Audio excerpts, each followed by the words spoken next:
guys, welcome back to my channel. My name is Andrea, and if you're new here, welcome.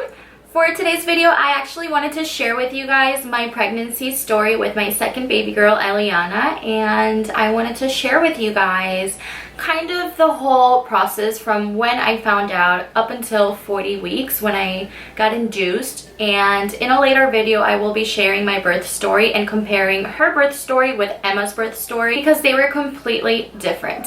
So yeah, if you guys want to hear about my pregnancy story with Ellie, then just go ahead and keep on watching. So with Ellie, as you guys know, I found out and it was the shock of my life. And the first thing I did was take 3 pregnancy tests besides the one I showed you guys in the last video. That was the $1 one from Walmart. And I got a clear blue one and the first response. And all of those turned out to be positive, so I wanted to do something very special for my husband. For our first pregnancy, the way I kind of told him, if you guys remember, was I was so happy and so shocked that I jumped in bed. I told him I was pregnant right away and he didn't believe me. So for this one, I actually wanted to surprise him because I did find out while he was at work. And I will be inserting a couple of clips in this video so you guys see his reaction and what I did for him. So 3 positive pregnancy tests later, I'm about to surprise Alfonso and he has no clue, so I did this for him and I'm gonna tell him to come get something from Emma's room. I'm so excited. No.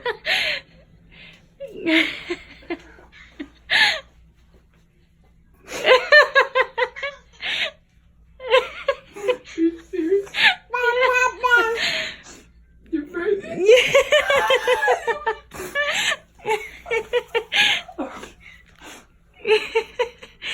You're pregnant? Yeah.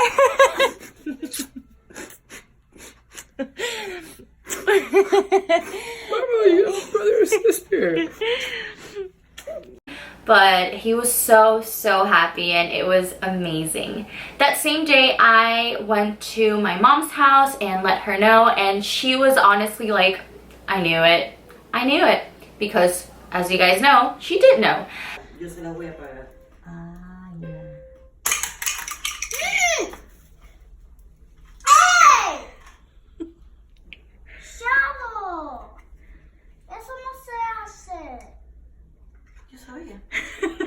Yo no. And then I also went to my mother-in-law's house because it happened to be her birthday, and I also surprised her, and I will be inserting those clips on the screen. And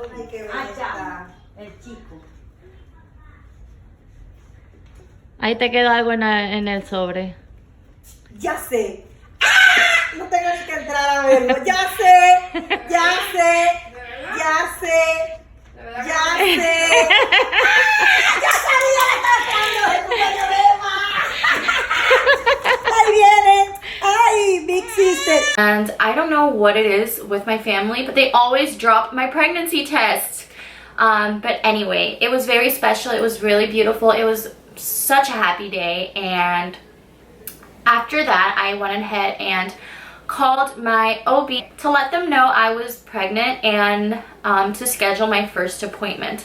And at my regular OB, they gave me an appointment for a month later.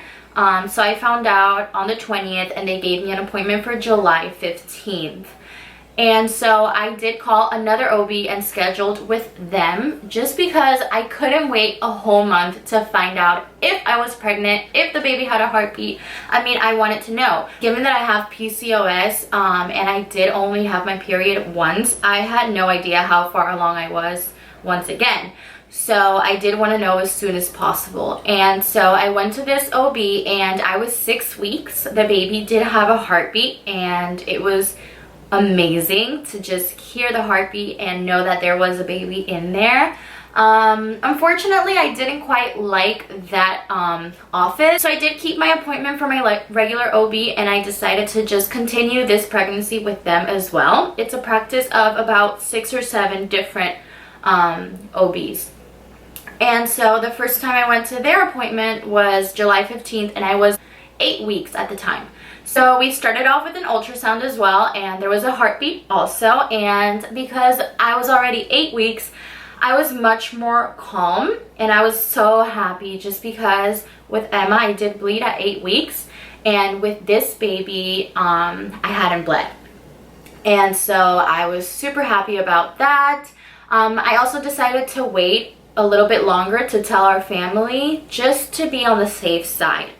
And so I'm glad I did that because at 10 weeks I was working just another day, and I was feeling off that day. And when you're pregnant, you know, people say that you can do the same things you were doing. So if you did exercise, you can just keep on doing the normal exercise you were doing. If you do lift some things, you know, you can lift like 20 to 25 pounds and you'll be fine. So I never really stopped doing that at work. I was setting up the outside as always. And this day in particular, I don't know why, I was feeling a little off, but I just kept working regularly. About noon, I went to pee, and my trauma from Emma's pregnancy never really left. So even though I hadn't bled up until this point, I always checked after I wiped, just because that is something that stayed with me from my first pregnancy. And as I checked, I saw blood. And I couldn't believe that this was happening to me again. I was super scared. I was super nervous. I let my manager know immediately. And I called my mother and my husband, and I headed to the ER. My manager was completely understanding. He told me to go ahead and go. And so I did. And on my way to the hospital, even though I was scared, I was nervous, I was crying, I was listening to Christian music, and I prayed. And I let everything just fall on God. And I said, you know, I trust you. I trust you. I trust that you have a plan, that you know what you want, you know, for my life. If you gave me this miracle, then I'm going to trust you. And so when I headed to the ER, I was calm. I was still nervous. I was still scared, but I was calm because now I knew that you could bleed and continue to have a healthy pregnancy. And I didn't know that with my first pregnancy. I immediately thought miscarriage. So for this pregnancy, even though I was scared, I decided to just, you know, trust God and just be more calm because I did know that it was possible. And so I got an ultrasound done, and I was crying just from being scared. And I guess this ultrasound tech also felt bad for me, so she did let me know there's a baby in there and there's a heartbeat, so you can be calm. And once I heard those words, I knew everything was going to be okay. I actually wrote things down just because I don't want to forget everything that I went through. So at the ER, I was diagnosed with a UTI. And when they told me I had a UTI, I found it really weird because one, I've never had a UTI, and two, I had no symptoms of a UTI. Peeing didn't burn. I mean, I had no symptoms. So they prescribed me with some really strong medicine, some antibiotics, and I wasn't sure whether to take it or not. So I went ahead and I called my OB and let them know the situation, and I asked them about the medication, and they called me back and said, don't take that, it's too high of a dosage, come in and we'll see what's going on.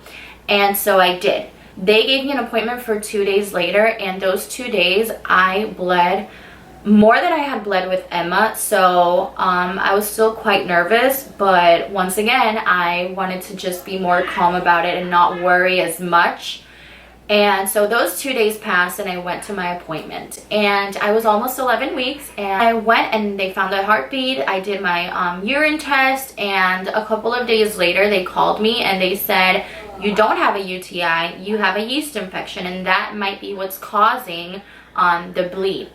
And I didn't have any symptoms of a yeast infection either, but I've had one with Emma's pregnancy, so I knew mine would be asymptomatic. So I took the medication for the yeast infection. It cleared up, and about a week later I stopped bleeding completely, and I was so happy about that.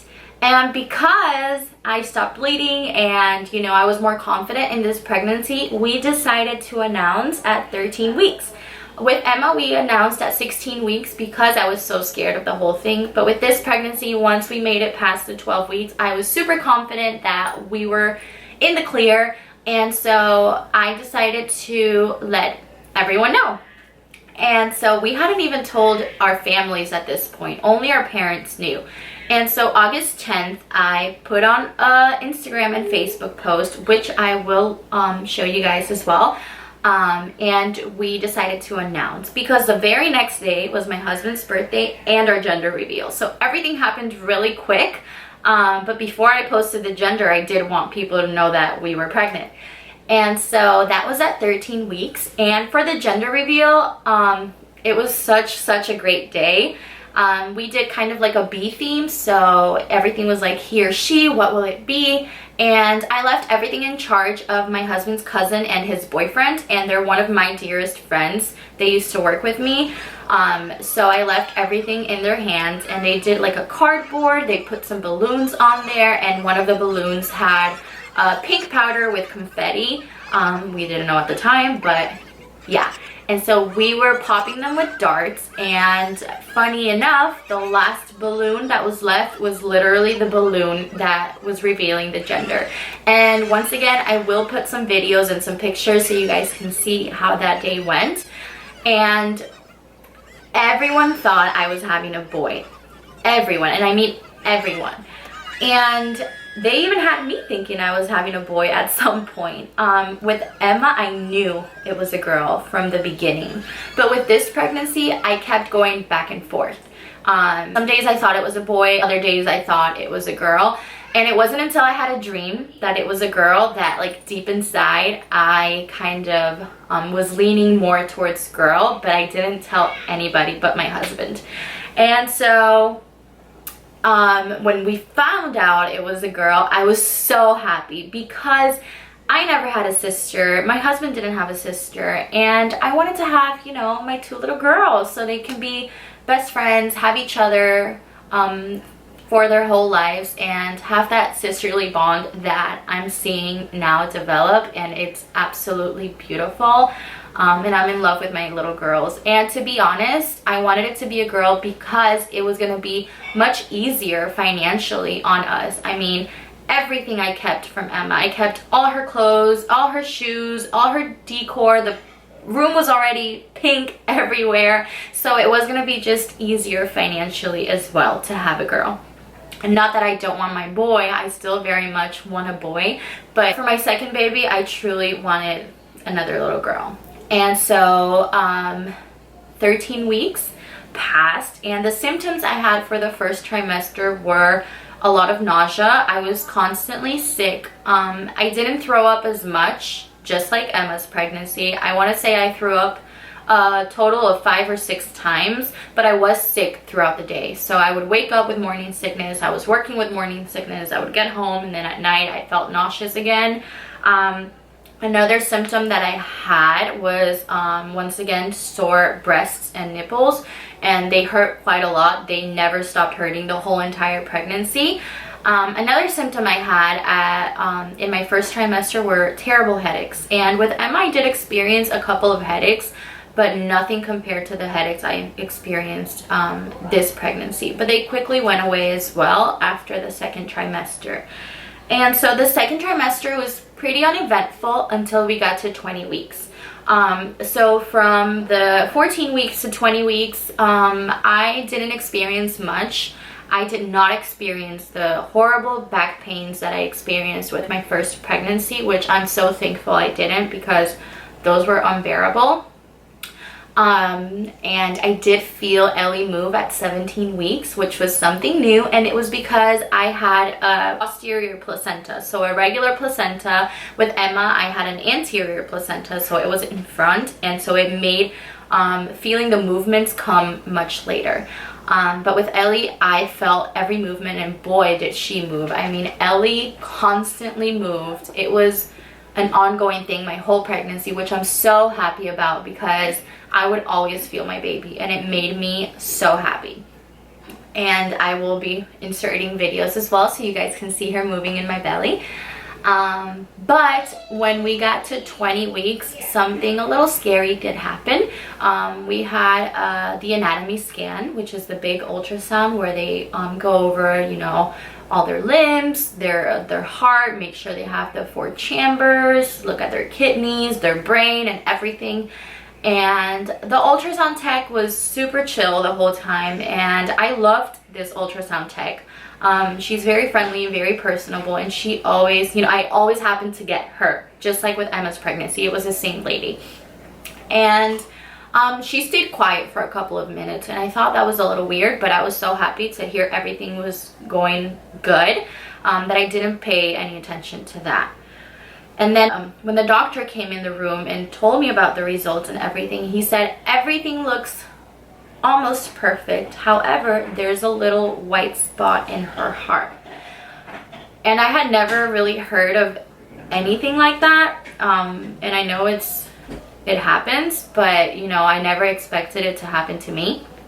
And so he explained to me that in some cases it is a marker for Down syndrome.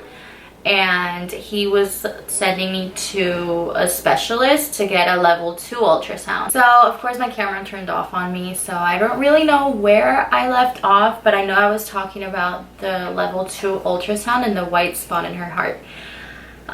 So because at 10 weeks we had the blood work done, and that's how we found out about you know, the gender, and everything came out normal. I never gave it a second thought.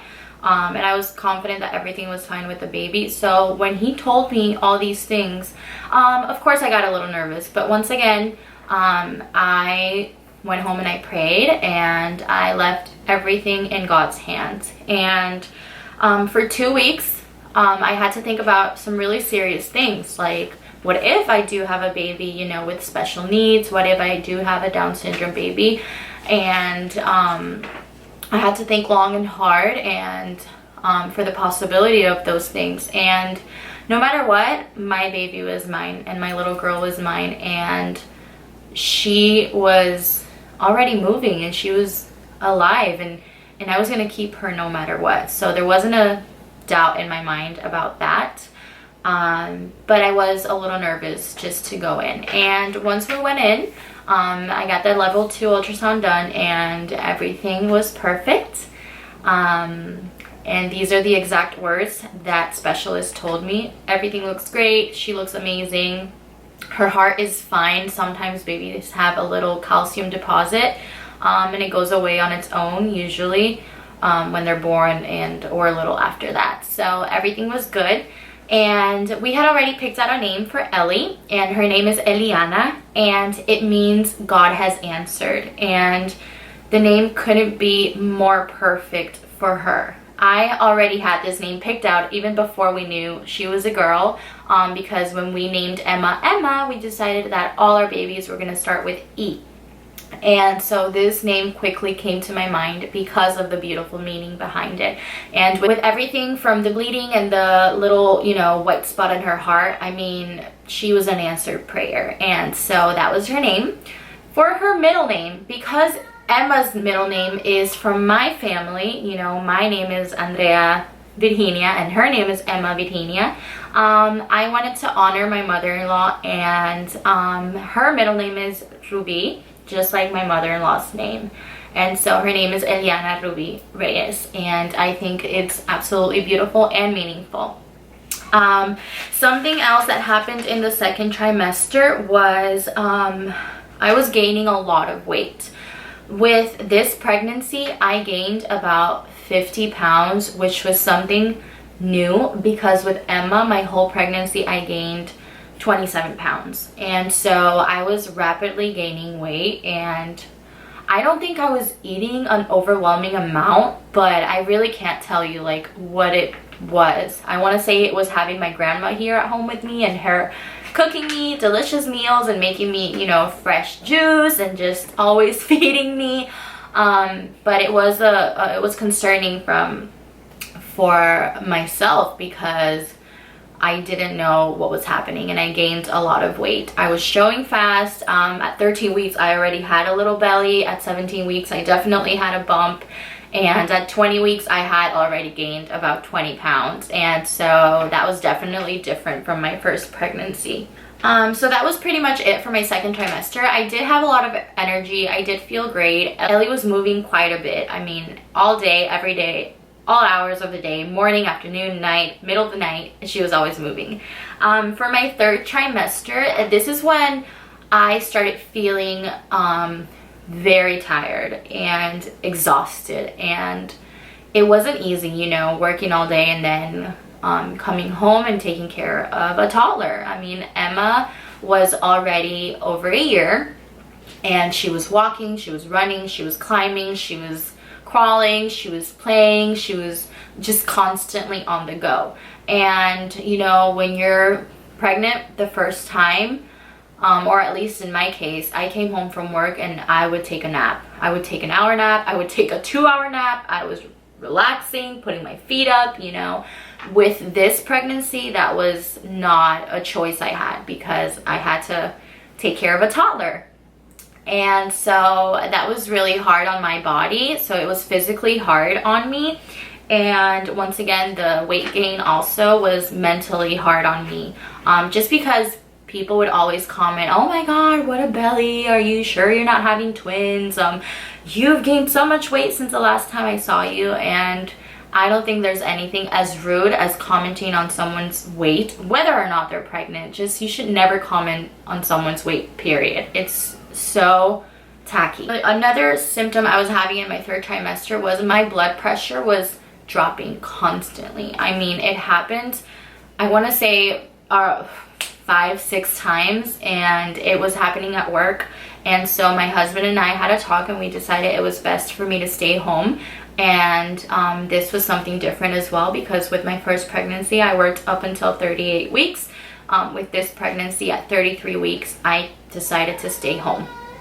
And I decided to stay home because I was passing out, because he was having to pick me up at work, leaving his job to go pick me up. I couldn't drive. I would be leaving my car there, you know, until we could pick it up at a later time.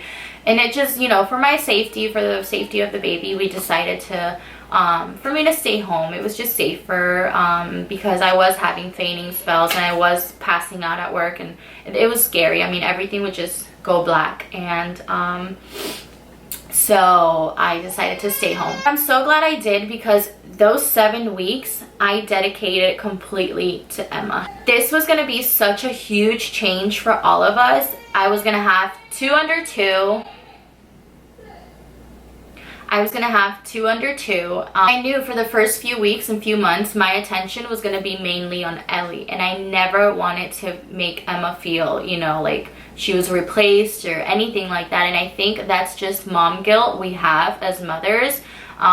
This is something I went through for a few weeks. I was feeling so guilty because even though we were so happy and elated to have a new baby come join our family, I was feeling guilty because in my mind I didn't give Emma enough time to be the center of attention. And I know this is just mom guilt that takes over, and it couldn't be further from the truth, but this is something I did go through and something that was on my mind.